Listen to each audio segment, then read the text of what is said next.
Mobile phone কেনার সংবাদটা আমার কাস্টমারদের জানানো উচিত, কিন্তু এতজনকে কল করলে তো আমার সব টাকা শেষ হয়ে যাবে। মিস কল দিলে শুনেছি পয়সা কাটে না, সব কি মিস কল দিয়ে নিয়ে। আগে সেলিম রে কল করি।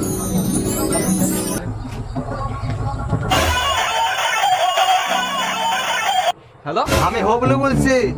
আমি একটা নতুন মোবাইল কিনেছি, ভাবলাম মিস কল দিয়ে জানিয়ে দিই। এটা মিস কল দিলাম, ঠিক আছে? হ্যাঁ হাবলু, তুই মিস কল দিয়ে খুব ভালো করেছিস। এইভাবে মাঝে মাঝে মিস কল দিস, কেমন?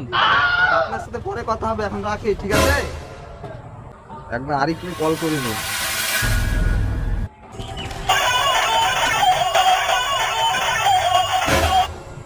হ্যাঁ হ্যালো। হ্যাঁ আরিফ দা, আমি হাবলু। আমি একটা নতুন মোবাইল কিনেছি, ভাবলাম আপনারা মিস কল দিয়ে জানিয়ে দিই। এটা মিস কল দিলাম, ঠিক আছে? তুই নাকি সেলিম রে মিস কল মেরেছিস?